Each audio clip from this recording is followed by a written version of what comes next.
Good morning, dear friends. Today is the 17th day of Sivan. It is May 28th. It's a Friday. Preparing for Shabbos Parshas Bahalotcha. And we are presently studying the entire Talmud one page at a time. We are currently studying Maseches Shabbos, chapter 5, page 52. No? 50. Yeah, 52.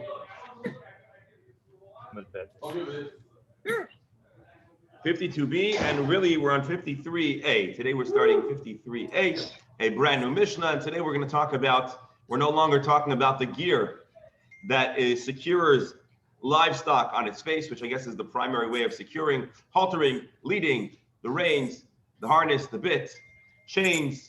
That is all in the past. However, we are moving on to the next part of the animal, and today's discussion will be more about things that provide comfort for the animal and when they are and are not acceptable. We read the Mishnah yesterday. We'll revisit that Mishnah today and jump right into the Gemara. But first, we'll dedicate today's learning. Well, there was a Simcha today at Bris, so we'll dedicate today's learning in honor of the young man who was circumcised. Hashem should bless him and his family to grow and to be an honor contributing member of Klal Yisrael and the community. Of course, we're mentioning Yosef and Flora, Dov and Tzana Malka, Jonathan Chaim and Victoria, Mazel, Bas Esther, Michal ben Esther, and all others of Klal Yisrael who are in need of healing or Yeshua.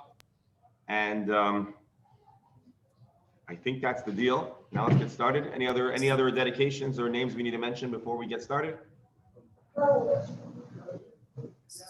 right, if that's the case, let's share a dedication to all of us who will be able to, in good health, continue to learn Gemara. For how long will it take us to finish this Gemara? Arichas Yomim. 7 years? Long, healthy life. No, we're trying to extend it past there. Okay, that's the wrong page, folks. Bear with me. Oh, here we are. Mark, don't scream at me. Wrong Masechta, but we're almost there. Shabbos. There we go. No. So we got to log in. You think everyone in the future will know my password? No, I don't think so. Talmud, let's do this again. Shabbos. All right, we're going to have to do this manually. 50. Here we go. You're sharing a different screen, by the way. What am I sharing? You see a dedication page? The care package. All right, that was not my intention. Pardon me. Here we go. Have we now shared the correct screen? Yes. All right, perfect. Shkoya. All right, let's get started. By the way, for those that are following along, immediately after Gemara share, we'll be putting up a mezuzah at the front door of one of the Hallandale commissioners, who's a proud and outspoken Jew, but apparently does not have a mezuzah. And with Hashem's help, we'll be changing that. Part of the mezuzah project, which reached her, and she said that she'd be happy to proudly announce her Yiddishkeit with a mezuzah. I consider that good news. Here's the mission.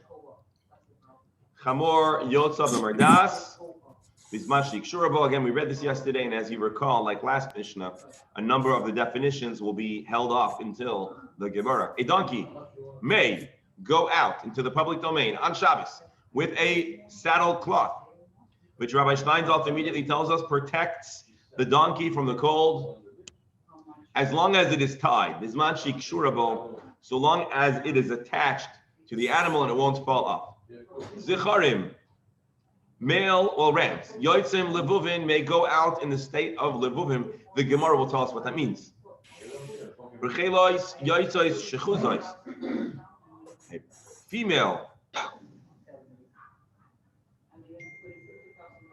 Female sheep can go out shechuzos. The Gemara will explain what that means too, as well as kevulos and kevunos, definitions that are not yet provided in the Gemara in the Mishnah. Ha'izim, she-goats, yotzos, tzeruros may go out while their udders are bound. The Gemara will discuss when, why, and how one might desire to bind the udders of one's goat. Rabbi Yossi Oyser b'chulam. Rabbi Yossi says all of these instances are prohibited chutz min harechelin ha chivunes, with the exception of the female sheep who are kivunes. A lot more undefined words than defined words. So hold on tight, and the Mishnah, the Gemara rather, will fill us in. So we're talking here about different kinds of things that are attached to animals. Mostly, we've mentioned donkeys, sheep, and goats. Rabbi Yehuda says, Izim, Yaitzois, Serurais. Goats may go out to have their udders bound. Liyabesh, if the intention is to cause its milk supply to run out. And Rabbi Steinsaltz says, when they discontinue their lactation, they become once again fertile and are able to conceive. And so if you're in the business of breeding and you want to have a lot of new animals, you might want the animal to stop nursing. But you're not allowed to you're not allowed to bind the goat's udder in a way that's not going to cut off the milk supply, but rather conserve and collect the milk as it might come out. So as you can tell, we're about to get deep into the world of livestock, their care, and what's permitted and prohibited on Shabbat. Ready or not? Here we go. Oh, sorry, didn't mean that. All right, Amar Shmuel, straight into the Gemara. Shmuel, to discuss the Mishnah, which mentions that a donkey may go out with a saddle cloth.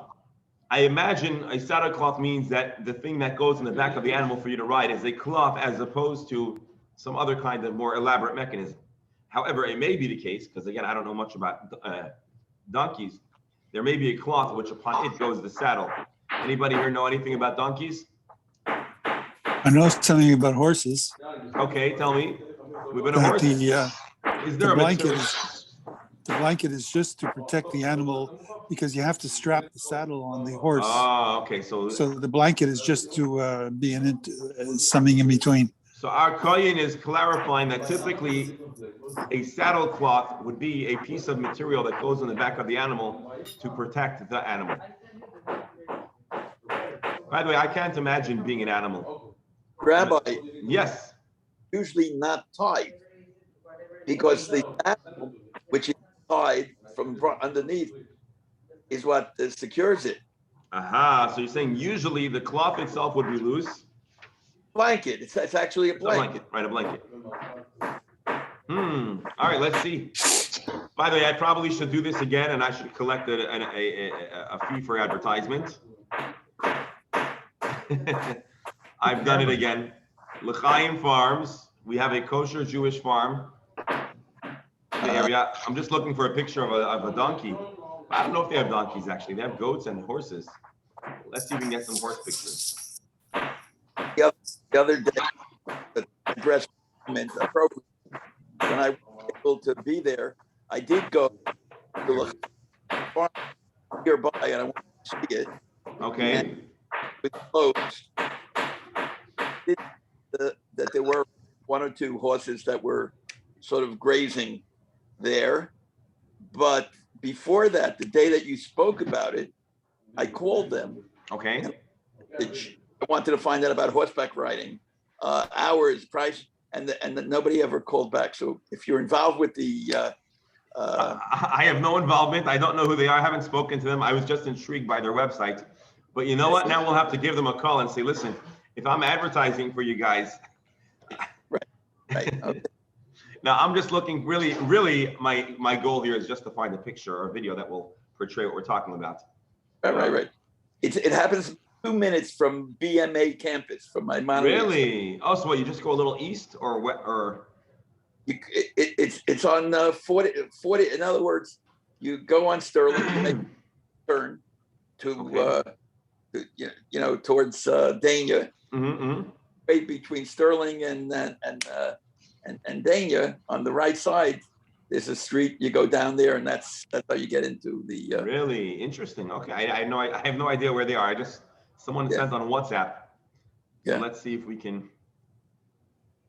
I don't think this horse is going to have a saddle, but I don't even know if there's a way to zoom. Oh, here. You see? How do we pause it? That must be the saddle cloth or blanket upon which the saddle rests. The saddle cloth is only strapped, as our doctor mentioned, by virtue of the saddle. Right. Okay, so after all that, it wasn't entirely a waste of time. Thank you, L'Chaim Farms, for providing us something. If you can't give us horse rides, at least you gave us a good image of a horse. All right, Amar Shmuel. Shmuel says, a saddle cloth may be on an animal and may go out. Who attached it and when? Good question. I hadn't considered it. So Shmuel says, "V'hu shekshura loy me'erev Shabbos." This must have been affixed, tied to the horse, to the donkey rather, before Shabbos, because how would you get that thing tied on the horse?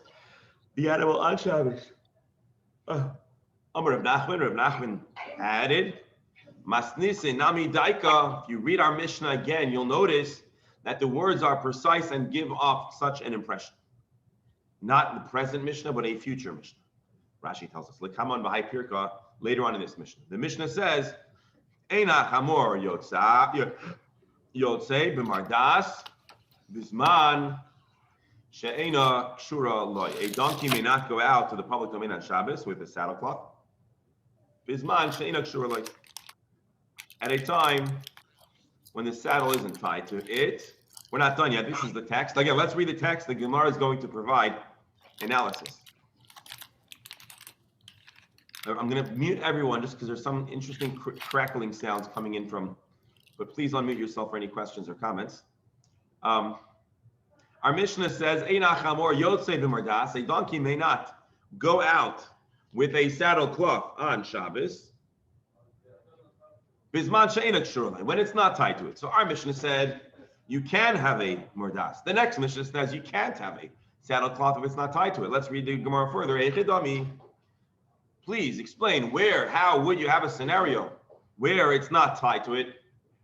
If it is not affixed to it at all. Pshita, it is obvious that the horse cannot go out with, or the donkey can't go out with this untied down material. Why? Because if it's not tied down and it falls off, the owner may end up inadvertently, mistakenly, or maybe even intentionally carrying it because it's not well secured. So it's obvious that that is a problem. Elalav, rather, what is the scenario that we're talking about?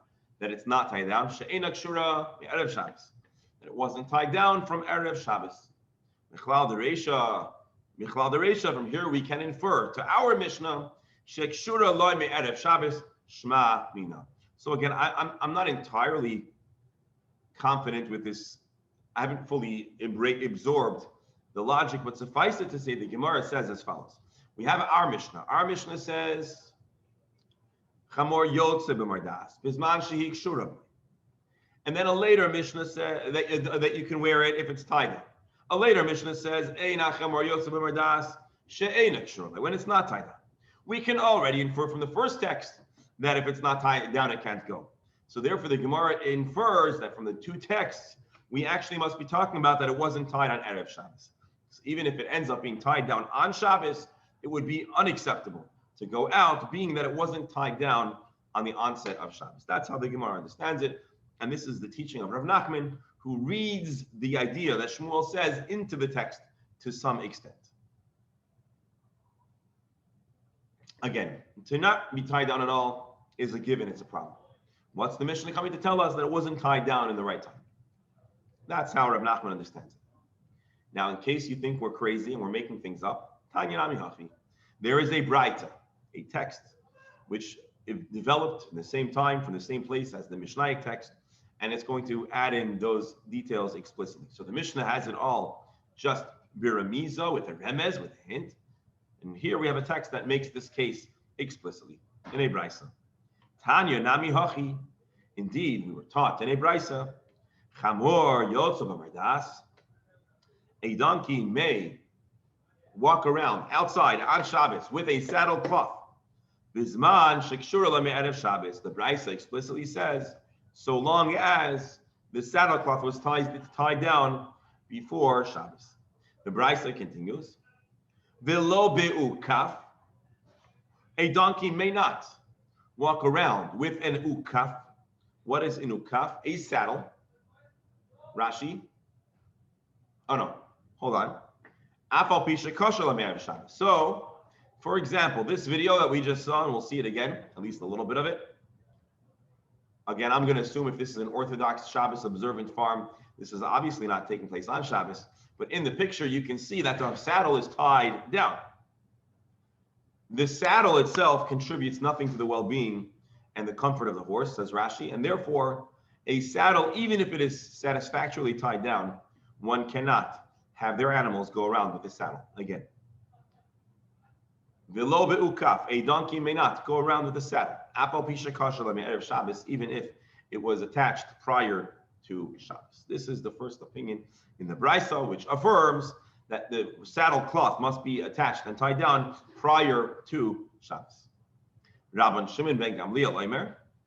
Rabban Shimon ben Gamliel begs to differ and says, Af be'ukaf, a donkey may wear and carry a saddle on Shabbos, bizman shekasher le'me'erev Shabbos, so long as it was affixed prior to Shabbos. Ubilvad shelo yikshar lo mas rechan, so long as he has not attached a mas rechan. What is mas rechan? Rashi says, well, actually, Rashi gives us a French word, so let's hear Steinsaltz first. As long as he doesn't tie a strap under the donkey's belly. I'm not sure how else he would affix it, but let's hold off on that question for a moment. And also so long as you have not attached a strap under the tail of the animal. Let's read Rabbi Steinsaltz. Rabbi. Hang on. Do me a favor. Let's read it. Hold on. Let's just read the text of Rabbi Steinsaltz, and then please don't forget your comment or question. The donkey may go with a saddle when it was tied to an animal from Shabbos Eve, as long as he doesn't tie the strap with which the saddle is fastened under the donkey's belly, and as long as he doesn't pass a strap under the animal's tail, which is standard procedure when placing a burden on the animal. Reb Beryl, please go ahead. So I don't understand why we have to have this discussion at all. The only purpose of a saddle is for someone to ride on it. So and nobody's going to ride on Shabbos, so why do we have this whole story? And yet, the Rabban Shimon ben Gamliel says, and we still need to find out why, that it would be acceptable for a donkey to have the saddle on. Maybe the donkey is so frequently wearing it that it's more comfortable, or maybe it's a hassle to take off. I don't know yet. The Gemara will discuss. But at this point in time, it's the opinion of Rabban Shimon ben Gamliel, and therefore it's worthy for us to discuss and study and be informed about, and to understand from where he's coming from. And we're just at the beginning of this wonderful journey. With Hashem's help, we'll learn a lot more. But first, you got to inspect and learn some Old French. So stand by. And you can imagine if you're Rashi, your students are especially going to need some assistance in understanding some of these words. And so he adds French, which was modern French then. Today, it's a little old French. And so here, let's look at these words.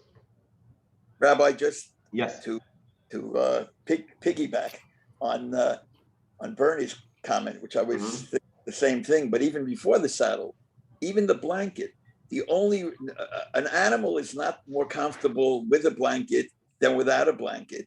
Okay. Let me just interject for a moment. The Gemara is going to discuss this immediately and very soon. Oh, okay. The Gemara might disagree with your assessment of the animal's need, but it's going to be discussed. So, shkayach for the good question, and please just. But we shouldn't infer that it's for heat to keep it from being cold. We're not. Rashi filled in the blanks, if you will, and Rabbi Steinsaltz told us that the blanket provides, in addition to the comfort and facilitation of the saddle, it also may have served an additional function, providing some kind of warmth for the animal. So let's see what the Gemara might be two considerations. One is that the saddle being on the donkey might tempt the person to mount the donkey. That is, it's like a fence around this temptation. And another one, if even a ring around the animal is considered a burden, then the saddle by itself, in on itself, also might be considered a burden. For sure. Oh, let me just point one more thing out, and I'm sure you noticed this. The first position and the default position is that there's no way the animal is allowed to wear a saddle. Rabban Shimon ben Gamliel has an anomaly, if you will. He has an outside kind of unexpected position, which is it could have the saddle. We're going to need to figure out why he says that. At this point, we haven't had any of those conversations. But it is certainly correct that based on everything we've learned and everything that we understand, it's surprising that one would allow an animal to go out with a saddle, both because ostensibly it provides nothing to the animal, number one, and number two, as the professor said, if anything, it could tempt the owner to ride it, just as a loose blanket might tempt the owner to carry it.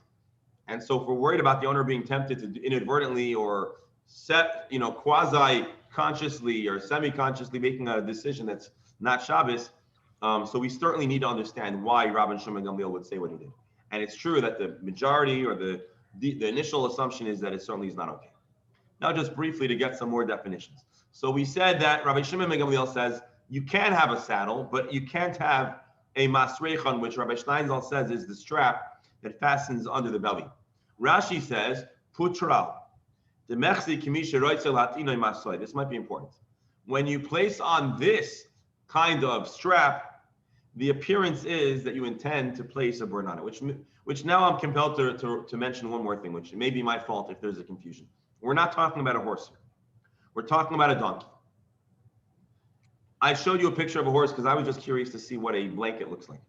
But I think we need to also consider that the mechanics and what a person typically does with a donkey could be very different than a horse. Which leads me now to mention something that's totally off topic, which is, by the way, in Jewish history, all the great heroes ride donkeys. Abraham rode a donkey when he was going to do the binding of Yitzchak. Totally off topic. Moshe Rabbeinu rode a donkey into Egypt, and our tradition says in the Gemara in Sanhedrin that Mashiach is going to ride a donkey into town to inform us that he's come.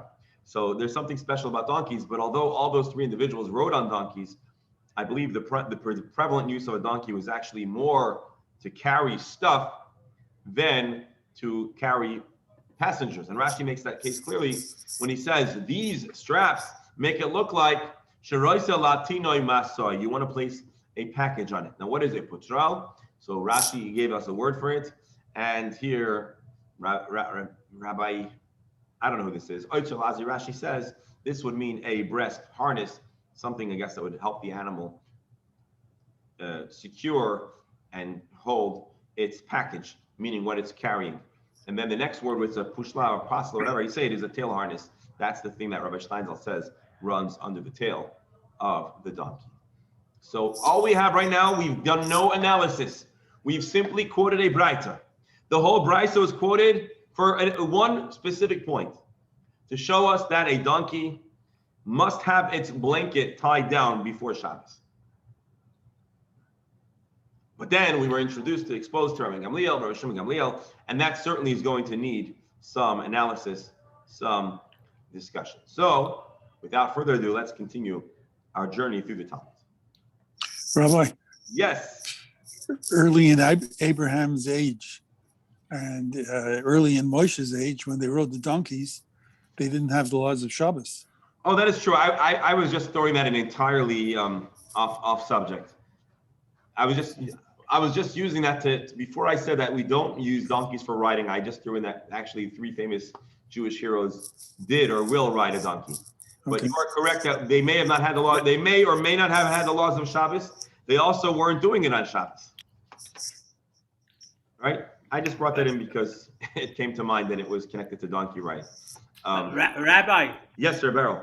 Rabbi, Yes. there seems to be one overriding principle which could be stated within one sentence, that nothing should be on an animal that might fall down, that you might think of picking up, the chain, the this, the that, and finish. And no, that's only one principle. There's another principle. Or anything on an animal that's not essential for the animal. Right. That's the first rule. The first rule is anything that's not essential for the animal should not be on the animal. That was what we picked up from last Mishnah. In addition to that, what we've added in this Mishnah is, Rebero, what you just said. If something's going to fall off, it's already no good. because the owner may be tempted to pick it up. I don't know what the market is for saddle cloths, but I suppose it's significant enough that no one is going to walk away, or you'll have a hard time walking away from a saddle cloth that fell off your horse. It might be customized for all I know. Again, I know very little, as I've said, about this world. Maybe I'm learning more because of this Gemara, or at least an impression.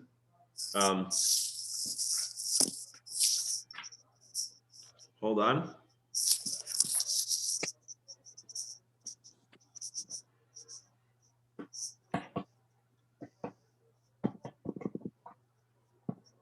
All right, let us continue. Boy minei Rav Asi bar Nosson, mi Rabbi Chia bar Ashi. Rav Isi, son of Nosson, asked of Rabbi Chia a question related to our Mishnah. Mahu litein mardas lagabe chamor b'Shabbos. Are you allowed to place a saddle cloth on a donkey on Shabbos? Again, are you allowed to place a saddle cloth on a donkey on Shabbos? Now, you might be reading this question and your eyes are popping out of your head. Your mind is blown. Didn't we just read that a donkey is not allowed to have a mordas, a saddle cloth on its back? So before we go any further, Amar Le, Rabbi Chia answers, Mutter. It is okay. And now we're really perturbed, except in case you looked over here, you might have noticed we're not talking about taking the animal to the public domain. We're talking about in your own backyard. Rashi says, is there an issue in your house, in the barn, to place a mardas on the animal? What's the question? Well, if the blanket falls off, there's no problem. You're in the private domain, right? So what do you do if the blanket falls off the animal in the private domain? Pick it up. You pick it up, put it back on, or put it on the shelf, no problem. So the Gemara wants to know, can you put on this blanket? Amarle mutar, it is acceptable. There's no melacha involved. Amarle v'chima beizelu ukaf. Okay, I got you. But now why is it that the cloth may be placed on the animal, but you're not allowed to pick up and place a saddle on the animal? Ishtik, at this point, Rabbi Chia was silent. And we've already recently discussed how there are many ways to interpret silence. Silence may be, I don't know. Silence may be, I'm not interested in engaging. Silence might be, I think I heard the doorbell ring. I got to go get the door. There's so many things that silence could mean. So let's see what happened here. Eisvei. So, and let's read it. Rabbi Steinsaltz paraphrases Rashi. Rav Nosson, Rav Isi thought that Rav Chia was of the opinion that you can place a saddle on Shabbos. That was what he understood from his silence. He thought that his silence was agreeing, conceding his point, that you should be allowed to place a saddle on an animal on Shabbos. As Rashi says, Kisavor, Rav Asi thought, Hade Ishtik, the interpretation of his silence was, Mishum Deloy Ashkach Bey, the Savar Ukaf Nami Shari. He did not really embrace or accept the assertion that you can't place a saddle upon the animal. And he understood that it's acceptable. The Brisa, the Asar Litlan, he's going to ask now another Brisa, which indicates that it is Muksa. And if it's Muksa, you obviously should not be allowed to place it on the animal. So again, based on, it's a little complicated, not too complicated, but a little, based on Rav Asi's understanding of what Rabbi Chia meant with his silence, he's going to challenge his assumed stance. Eisvei, so he said, let me ask you a question then. Ukav shal gabe chamor, if a donkey has a saddle on it, in the barn on Shabbos, lo yitalteleno biyadai, you may not carry it, hold it, pick it up in your hands. Ella, what do you do if you want the saddle to go off? Meilicha, umevia, v'chatzar v'neifelas me'elav. You can have the animal walk back and forth until it falls off the back of the animal. Hashta, Rav Asi says, I'm going to get you here. Litol amris loy. Our Brisa says you're not even allowed to hold it. You think the law would allow to place a saddle on the animal on Shabbos? So he's using an authoritative brisa to challenge what appears to be the opinion of Rabbi Chia bar Ashi. Amalei Rav Zera overhears this conversation and says, Shavkei, hold your horses. Leave him alone. Kirabei Svirale, you want to know what he really thinks? I'll tell you what he thinks. And then after we read the story, we can analyze the different interesting social quirks of the story. But let's first read the conversation. Shavkei, leave him alone. Kirabei Svirale, Rabbi Chia follows the opinion of his teacher, who was Rav, the great Rav of Israel. Amar Rav Chia bar Ashi Amar Rav. Because Rav Chia bar Ashi quoted Rav as saying, Toilin, Shrakso, the Behema, Bashabas. You're allowed to hang a basket of fodder for the animal on Shabbos. Kal v'chomer, l'mordas. And we can infer this from the fact that you're allowed to place a saddle cloth on an animal. Umahasam de mishum tano shari. If one is permitted to place a saddle cloth, which simply provides a degree of Comfort. No. I think I said it wrong. Hold on. Doesn't make sense. If you're If you're allowed to provide food with greater ease, which is a matter of comfort, hacha mishum tsar, when it comes to the blanket, which is actually going to minimize discomfort, like kol shekain. Again, if you're allowed to be concerned about something that's only going to improve the quality of life of the animal, certainly you should be allowed to alleviate pain. This is the opinion of Rav Zera. Again, that pain and pleasure are important to be provided for the animals. Let's see how Rabbi Steinsaltz fills this in. Again, he agrees with his teacher Rav. When making a basket around an animal's neck on Shabbos, if you could place a saddle cloth, you see, here's my problem. The structure of the Kal V'chomer here is funny. Again, don't get bogged down by it, but I just want you to understand there is a little bit of an interesting change in the format here. So let's just read it in Rabbi Steinsaltz.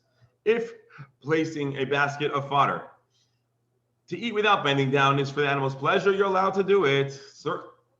Certainly a saddle cloth, which is to prevent the discomfort, the suffering of the cold, it should for sure be allowed. So this is the opinion of Rav. That being the case, what does that have to do with Rav Chia bar Ashi's opinion here and his silence here? Let's see. Oh, no, I'm sorry, we're not there. Shmuel says no.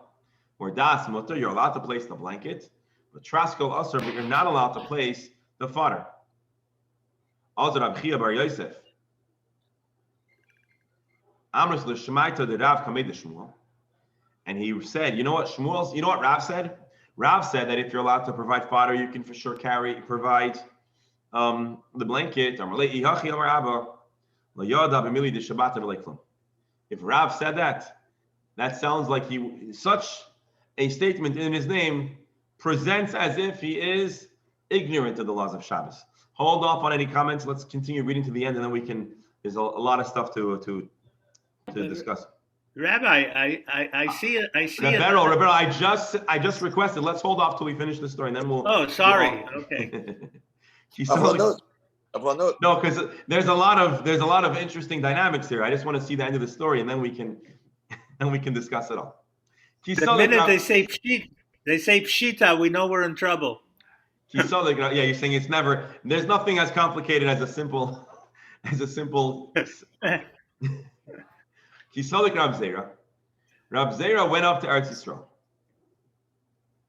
Ashkechei Rabbi Binyamin bar Yefes. He finds Rabbi Binyamin bar Yefes, the Yosef v'Kamar leMishmei de Rabbi Yechanan, who was quoting Rabbi Yechanan. Said like this: Noistin Mardas al Gabe Chamor b'Shabbat. One is permitted to place a saddle on top of a donkey on Shabbos. Amarlei, so Rav Zera tells Rabbi Binyamin bar Yefes, Du hast gut gesagt, you said good, Yiyasher, good job, So we know Yasher Koyach, you got it right. Right. Good gesagt. So he said, Yasher, good gesagt. Because what you're saying reflects the opinion of Aryoch. Who is Aryoch? We haven't mentioned any Aryoch in our Gemara. So the Gemara can, again, it's a long, I know this is a long story. We'll read it through and then we'll break it down. Aryoch Manu. Who is Aryoch? Shmuel. That is Shmuel. Shmuel, Aryoch is a code name for Shmuel. Hold on. Why? Read Rashi. Shmuel Kari Aryoch. Shmuel is referred to as Aryoch. Al Shem Shahaya Baki Bidinin. He was very well versed with monetary tort law. V'shoifet kimelech hashoifet al haaretz. And a judge is like a king who sets down the authority. And the word Aryoch, I suppose, has some kind of kingly connotation. The Gemara is not done. Hold on, let's take a look again. Binyamin Bar Yefa says that you're allowed to place a mardas on an animal on Shabbos. Who said you're allowed to place a mardas on an animal on Shabbos? Wasn't it Rav? Wasn't it Rav? Amar Rav, Toilin, Kabel Chamer Lemardas. I still have a problem with this text.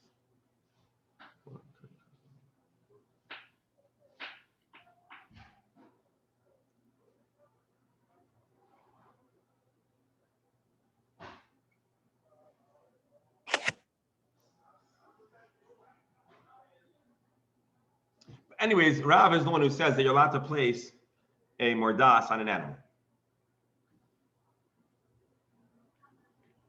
So the Gemara asks,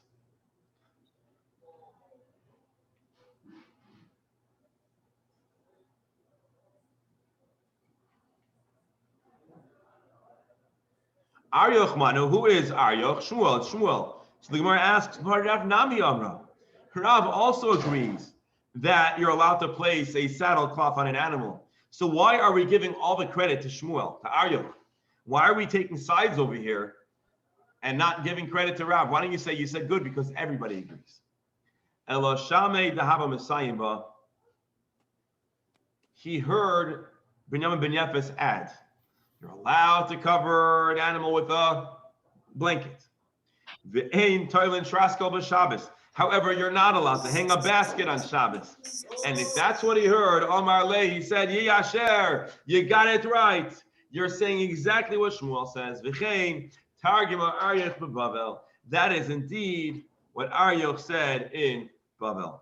So the punchline, the matter that was really significant was not the blanket, the saddle blanket, it was the prohibition of the traskel of the feeding basket.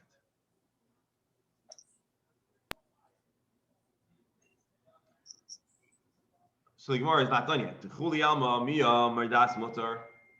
So it comes out, the bottom line is that everybody agrees. There is a consensus that Mardas Mutter, everybody agrees, an animal. Rav and Shmuel, two great rabbis of Bavel who frequently or occasionally disagree strongly, and yet they both agree that an animal is allowed to have a mardas, it's allowed to have a saddle cloth. And the Gemara says, okay, why do we distinguish between a saddle and a saddle cloth? Why is a saddle so utterly muktzah? And why is a saddle cloth not muktzah? Shani hasam the efshar the nafal memela. The difference is simple. One difference. A saddle has the capability to come off on its own. So being that it could come off on its own, allow it to fall off on its own. A saddle cloth will never fall off on its own, and therefore we have no choice but to allow one to remove it. Let's see, Rash. That's one answer, but you're going to see a better answer. So being that there's no other way to get it off. So hang on, one more thing. Now, Papa Amar, Papa disagreed. and gave a different distinction that I think we'll feel better about. Kam lechamama, kam letzanana. The distinction is, why would you place a saddlecloth on the animal? To warm it up, to make sure that it's comfortable. But why would you take it off? To make it colder. Lechamama isle tzara. If it needs to be warmed, it would otherwise be very uncomfortable. Letzanana less lekara, but to take off a saddle to make it cool down a bit, apparently is not as much of an issue. The Hainu Damri Imshi, as it is known, people frequently say, and Dr. Hammer, this is where the Gemara is strongly disagreeing with you. Chamra afilu betkufas tamuz karle. Donkeys are chronically cold, rather. Even in the hottest season, a donkey tends to be on the cold side. Period. This is the end of our interesting, lengthy dialogue, narrative about saddles, saddlecloths, and different opinions. There are a lot of outstanding questions, both in the realm of halacha. There are many interesting and outstanding comments and questions about the social dynamics that existed and interaction that existed between the different people that we just quoted. And give me a second because I want to go through all of it. I'm just missing something. Hold on. No. All right. Before we continue, let me see if there's any interesting notes here for me to read for you. Just then we'll let it go. Notes. Interesting. We've been talking all about a basket, right, for fodder. Right. Some versions of the Gemara had a different version that said klastor, which would be a head covering, which would be for warmth. So I don't even want to go back and try to reread the Gemara with that perspective, but just to know that there are varying interpretations.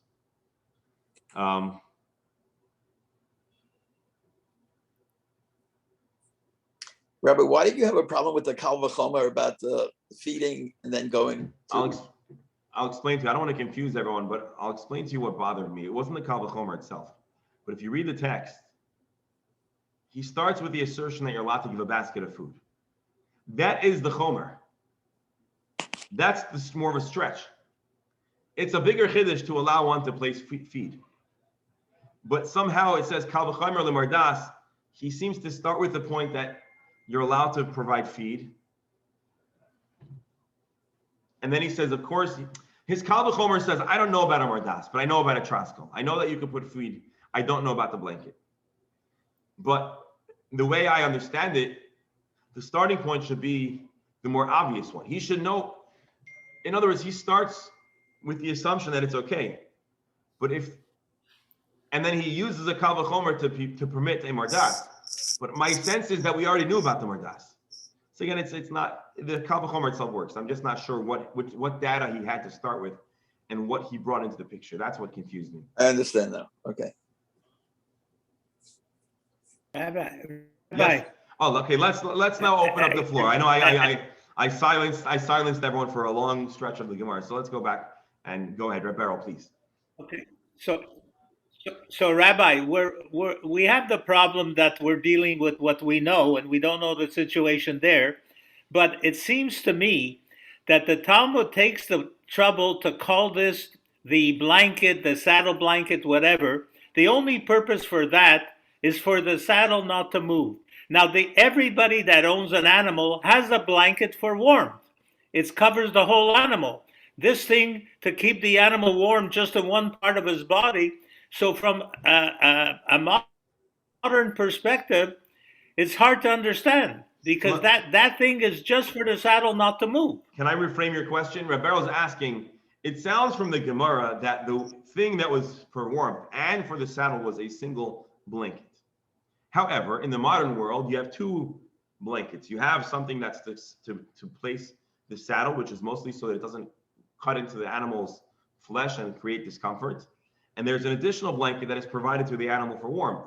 In a world where there are two separate blankets and we don't perceive this blanket as having anything to do with warmth, would we still be lenient to permit an animal to wear it, to place it on, to go around with it? That is a good question. I don't know the answer presently, but I think it's a good question.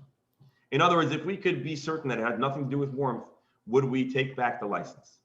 Good question. Yeah. But I think something is better than nothing. I mean, it's cold out and somebody gives you a sweater. They didn't give you a long overcoat. Maybe they didn't have a long overcoat, but the sweater certainly protected you somewhat and made you feel more comfortable. Yep. So Actually, I left but Bernie. So one Rebbe would come and say, only if you don't have the full blanket. They wouldn't just let it go. VG, best of Gornish. Come on. It's fine. I think a donkey loses a lot of its heat through its body, and that's why the blanket is on there. So you're saying even if the whole donkey isn't covered, a blanket over its midsection might be a significant element to keeping it comfortable. Right. Okay. Also, So they're much smaller than horses. So the blanket for the saddle comparatively is very different in terms of covering a sizable part of the body as compared to a blanket on a horse or on a racehorse that you see, okay, where it covers, let's say, 20%. On a donkey, it might cover 50%. So let's take a fast look again, just to skip 1,000 years. Let's take a look at the Code of Jewish Law. Let's see how it discusses the question of placing a saddle cloth on a donkey. Now, I have to make a confession here. I, again, as you may have picked up, don't have a lot of experience with animals. I grew up in Hollywood, Florida, and then I lived in the city in Chicago, and then I lived in Israel and in New York and in New Jersey. None of those places, I mean, I know there are places in New York that have farms in New Jersey and Israel, but I was always in urban areas for the most part. I never really experienced animals. The closest I got to animals was actually in Kfar Chabad. When I lived in Kfar Chabad in Israel, there would be sheep herders or shepherds, mostly Arabs, who would lead their flock occasionally through Kfar Chabad. I remember Shabbat morning coming out of yeshiva after davening, and I had to wait 5 minutes because there was 150 sheep crossing the street. So that's as close as I get. I assure you, maybe I should have, but I didn't really get too close or inspect too carefully. However, and therefore, I was not really aware of the intricacy of the saddling gear of an animal. I wasn't. And when I learned this Gemara, actually I was in Kfar Chabad when I learned this Gemara last a good few years ago, 2006. So just a few years ago. But I don't know if I fully grasped, because I don't know if I spent a lot of time on this Gemara. I didn't fully grasp the distinction between the different types of gear.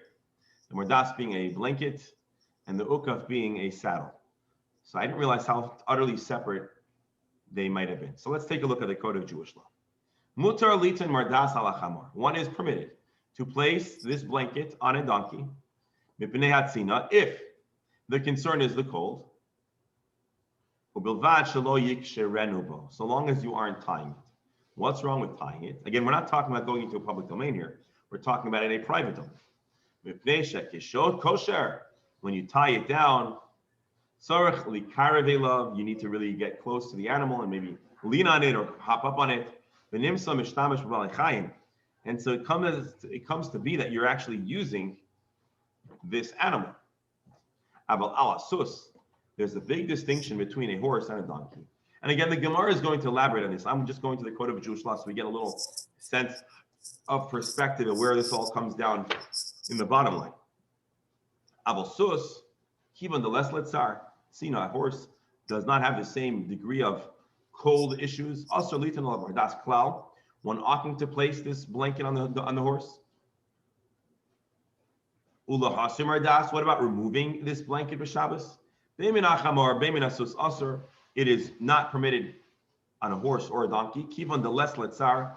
It's not like this blanket is causing the animal great distress. You are therefore not allowed to remove it.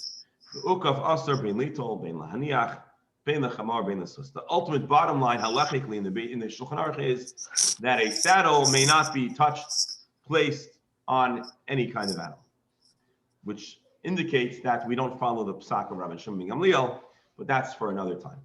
Actually, let's open this up. one more time.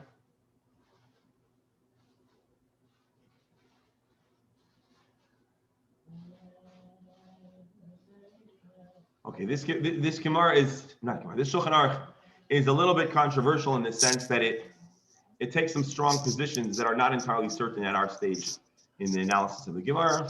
He seems to not follow the perspective of Rashi. Rashi seems to indicate you can remove a mardas.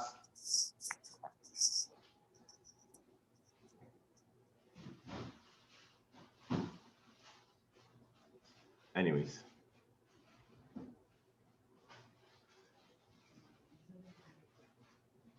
Basically, it's complicated. There are those that actually paskin like Rabban Shimon Gamliel that you could place a saddle as well in the animal, and based on my very, very superficial reading, it may be connected to the fact that a donkey is so cold that maybe even the saddle can contribute to its warmth under certain circumstances. Give me one more moment.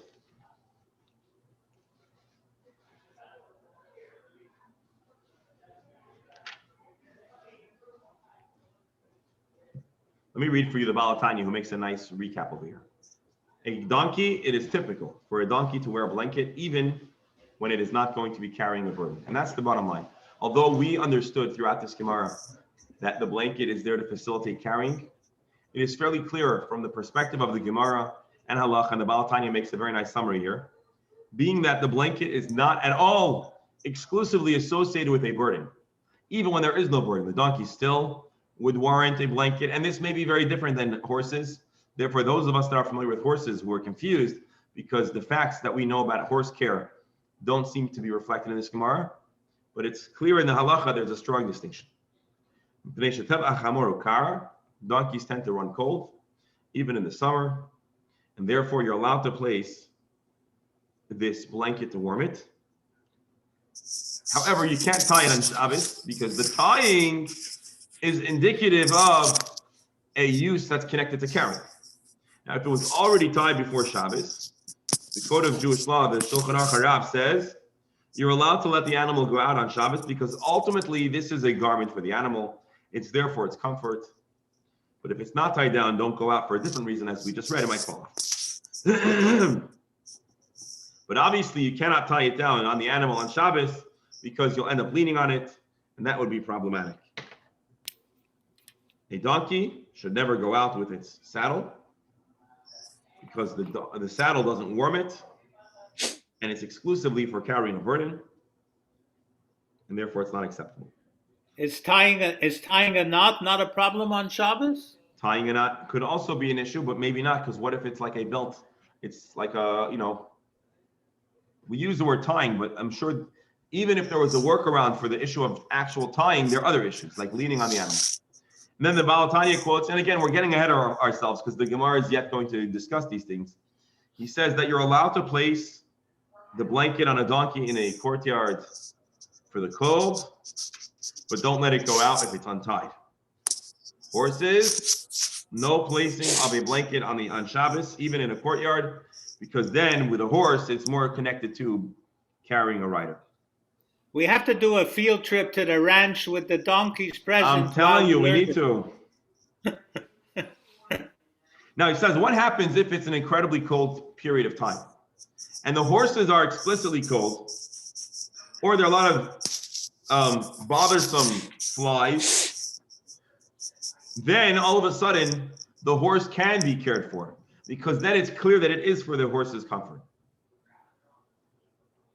So I think it's important to realize that as much as halacha on occasion has to be quite cold and unsympathetic, there's a lot of rachmanis for animals and their comfort. And Shabbos, the laws of Shabbos, for example, have worked into them many leniencies to make sure that the animals are cared for and comfortable. And I think that's an important thing to realize. Okay, we only have 2 minutes left. The thing that we didn't really discuss, and again, I don't have a lot of authoritative perspectives presently to provide, except to say that there's definitely some very interesting and sharp language happening in the academy, in the yeshiva. And so you have a machlokes between Rav and Shmuel. Rav and Shmuel are our friends and entirely respectful, but Chia Bar Yosef quoted something in Shmuel and very, very sharply indicated that that does not sound correct in the realm of the laws of Shabbos. Strong, strong words.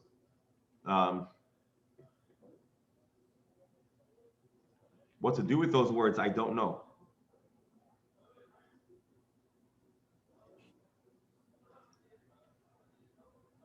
We'll take a look here. Safaria. Got translations, sheets, web pages, topics.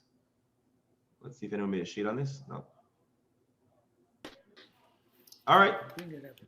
My dear friends, that concludes today's discussion. I don't feel comfortable moving quite from this yet, so maybe we'll have some additional discussions on Sunday, and then we'll move on to the next segment of the Gemara along the same lines, talking about the care of the animals. One thing that's certainly unresolved is to get an appreciation for why Rabban Shimon ben Gamliel would have allowed a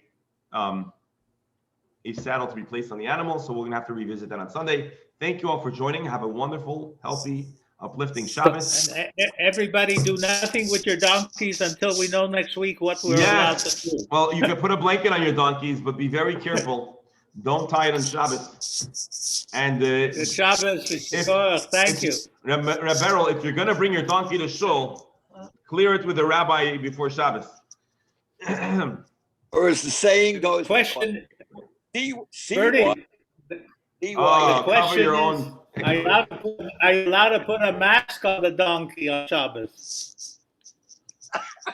That's an important question.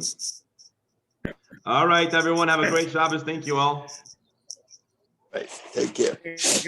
Congrats, Ritzuras on the Have a great Shabbos. Shikoya. Take care. Thank you.